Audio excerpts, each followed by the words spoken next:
1994년 8월에 경주, 그죠? 이 경주도 보온단지 보세요. 경주 보온단지.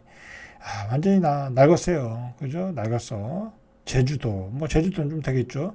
설악산도 설악동 완전히 망가졌죠? 설악동. 해운대도 뭐 좋아졌죠, 여기는. 대전 유성, 그죠? 여기도 완전히, 이건 뭐 대전 유성은 완전히 없어졌어요, 제가 보기엔. 이렇게 특구로 지정을 했고, 30년간 13개 시도에 34곳까지 지정을 했는데, 대다수가 그 기능을 상실했다라는 이야기죠. 그죠? 현재 외국인 방문객 10만 명 기준 특구 지정 요건을 충족하는 곳을 찾기가 손에 꼽다. 그러니까 한 외국인 10만 명 정도는 와야 된다 이거죠. 특구 지역으로 이제 유지를 하려면. 그래서 아직도 1년에 뭐 이게 뭐 600억인가? 매년 30억. 지금까지 들어간 게 600억이고 매년 30억의 예산이 투입이 된대요. 그죠? 계속 보수 수리하라고 지원해 주는 거야. 정부가 예산을 잡아가지고 30억 정도. 그러나 호텔과 식당들의 줄폐업이 이어지고 있다. 여러분, 이 호텔 같은 거는 굉장히 민감을 해요.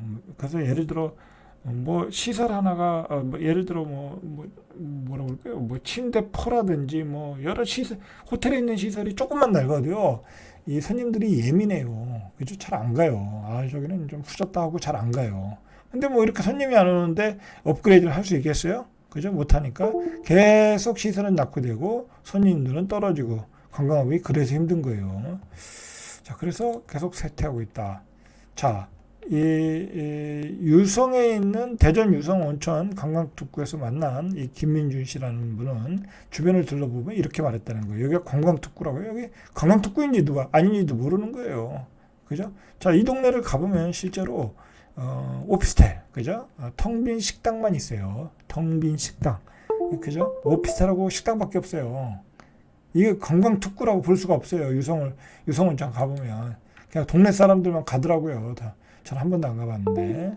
그래서 한때에 1,000만 명이 왔다라는 거야. 한때 유성 온천 관광특구에 저도 이거 젊었을 때 갔던 것 같아요. 젊었을 때. 그래서 뭐 친구들하고 놀러도 가고 술 먹으러도 가고 막 그랬던 것 같아요. 그죠?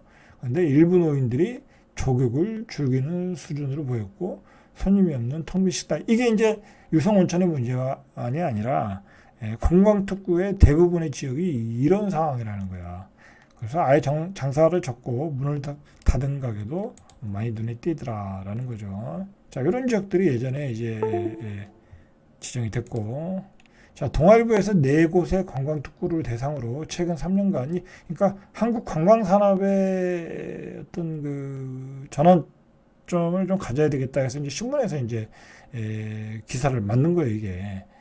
문제가 있다라는 거죠. 그래서 외국인 관광객 방문 현황을 조사해 보니까 26곳은 아예 외국인 관광 통계를 파악하지 못하고 있다. 그러니까 이게 이제 지자체에 의뢰했을 거 아니에요? 26곳은 통계도 안 잡고 있는 거야. 그죠? 그나마 통계를 짓게 하는 8곳 중 6곳은 지정 요건에 갖추지 못하고 있다. 두 곳만 갖추고 있겠죠. 제주도나 뭐 부산 정도. 그죠? 통계를 잡은 8곳 중 6곳은 지정 요건에 해당 안 되고 두 곳만 해당되고 나머지는 아예 할 생각도 못 하고 있다라는 거죠.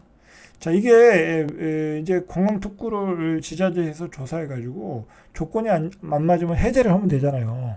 근데 해제하면 그 지역 주민이 반발하겠죠. 그죠? 왜 지정했던 거 해제하냐? 그냥 놔둬라 하고 뭉개고 있는 거죠. 지자체도. 그리고 정부에게서 예를 들어 기재부에서 돈을 꼬박꼬박 받아가지고 그 돈을 가지고 또 계속해서 이제 뭐 시설 보완하고 그러고 있겠죠.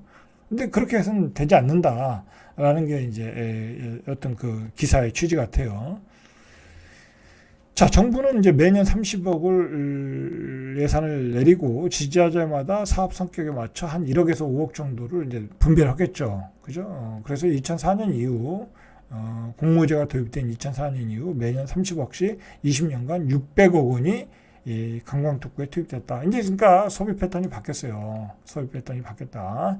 아까 봤듯이 스타필드로 간다. 국내에 있으면 스타필드 가고 아울렛 가고 백화점에 놀러 간다. 그죠? 이제 스타필드라는 데가 쇼핑만 하는 데가 아니잖아요. 놀이도 하고 먹기도 하고 모든 거 즐길 수 있잖아요.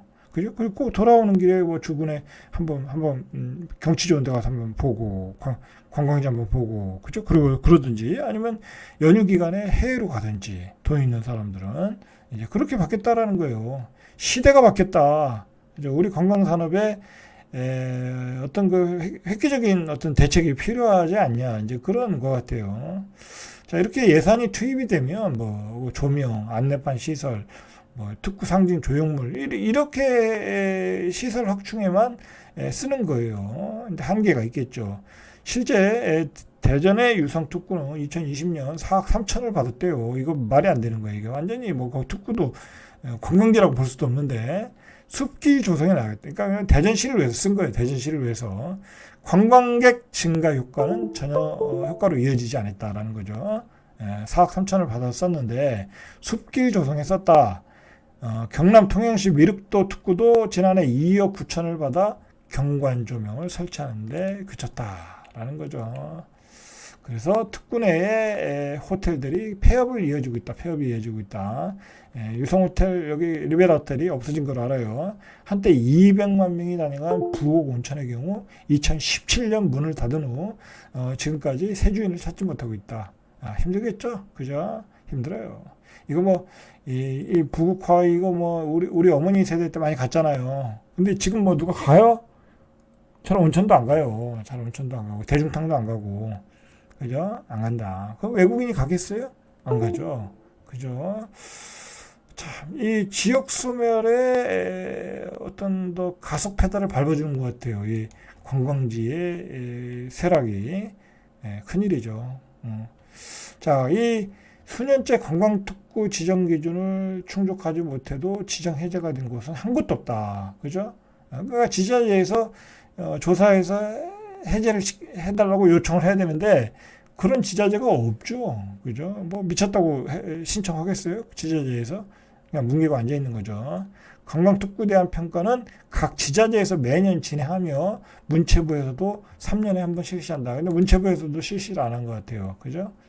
직무유기죠. 직무유기. 문체부는 2004년 특구 지정 및 운영 권한을 각 시도지사에게 이양했다. 그러니까 문체부에서 직접 하는 게 아니라 각 시도지사가 이양했는데 권고 이의 지정 해제 등을 시행할 수는 없다.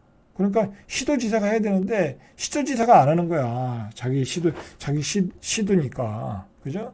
그래서 적합성, 편의성, 프로그램이 좋은지 나쁜지 방문객 수 등을 따져 등급을 매기했죠. 우수, 보통, 미흡, 부진 등으로 평가를 해야 되는데 대부분이 미흡이나 부진이 나오겠죠. 그러면 이제 이 재정 지원을 안 해주겠죠. 그러니까 지자체에서도 조사를 안 하더라라는 거죠. 이건 이제 셀프 평가. 예. 자, 부진을 받을 경우 지정이 해제된다라는 거죠. 그런데 대부분의 특구들은 보통 이상의 평가를 받는다라는 거예요. 자, 하긴 하는데 셀프 평가에서 그냥 보통으로 때려버리는 거야. 부진으로 때리면 지원을 못 받으니까.